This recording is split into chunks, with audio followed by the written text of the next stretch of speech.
如果你覺得純素主義好極端嘅話，咁我會邀請你問下自己，你覺得要強行令到另外一個物種，我哋唔認識嘅女性懷孕，拐走佢嘅 BB， 攞走本來屬於佢 BB 嘅奶，等我哋可以做一啲令到我哋有病嘅食物，算唔算係極端呢？又或者將一隻已經死咗嘅豬慢慢腐爛嘅肉標籤為新鮮豬肉，叫唔叫極端呢？仲有食另外一個物種，我哋同樣唔認識嘅女性嘅月經週期一部分，叫唔叫極端呢？仲有教我哋嘅小朋友點樣愛護貓狗，但係同時教佢哋點樣喺冇麻醉之下閹割男性嘅豬仔，就係因為我哋覺得佢哋嘅肉咁樣好味啲，叫唔叫極端呢？仲有好多呢啲咁嘅細節，我可以繼續舉例，但係我諗大家都明我嘅意思。如果我哋要證明我哋嘅歲數先可以睇一啲關於我哋嘅食物點樣嚟嘅相或者影片，因為呢啲內容可能令人感到不安，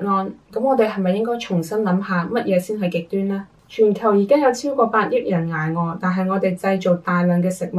唔係攞嚟直接餵人類，而係為我哋每年以10億計屠殺嘅動物嚟製造令到以百萬計嘅人有病甚至死亡嘅食物，過程仲摧毀緊我哋唯一一個可以居住嘅星球，咁樣唔係有啲極端咩？純素主義關乎嘅唔單止係我哋嘅飲食，根據 Vegan Society， 純素主義指嘅係無論用作食物、衣物或者其他任何目的，喺切實可行嘅範圍內，盡可能地排除對動物嘅任何形式嘅剝削同埋殘酷對待嘅一種生活方式。唔知大家有冇留意到，其實人類喺日常生活除咗飲食，仲有好多地方會剝削動物。你覺得將支電擊棒插入一隻活生生嘅動物嘅肛門，等我哋可以完整咁剝佢哋嘅皮毛，披喺自己嘅身上，會唔會有啲極端呢？你覺得去折磨無辜、手無寸鐵之力嘅動物，去測試一啲佢哋永遠唔會用嘅化妝品同香水，會唔會有啲極端呢？你覺得將啲本來屬於野外、需要大量活動空間嘅動物，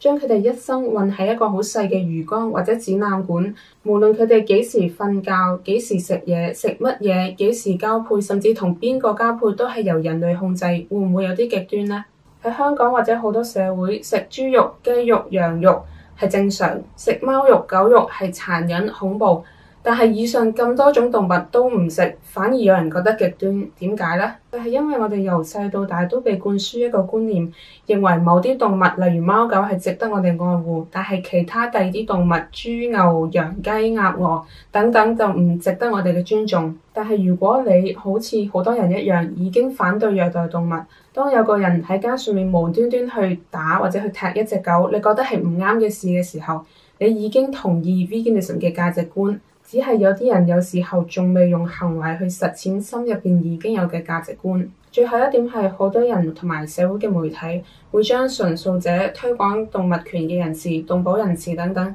標籤為 extreme 同埋 radical 極端同埋激進。呢啲通常係有負面嘅意思，但係其實呢啲字本身應該係中性嘅字。極端嘅意思只不過係達到好大程度或者好大量，而激進嘅意思係關乎到或者影響到某樣嘢嘅根本嘅性質，例如係提倡全面嘅政治或者社會改變。但係喺呢啲描述裡面完全係冇負面嘅意思，而且當我哋睇下以前甚至而家仲進行緊嘅一啲社會運動，通常係由嗰個時期被視為極端或者激進嘅人帶起嘅。例如為有色人種、女性、唔同性取向嘅人士爭取公平嘅權利，喺以前甚至而家都被視為極端。但係如果呢個世界冇呢啲極端嘅人堅持追求公義，呢個世界會變成點樣呢？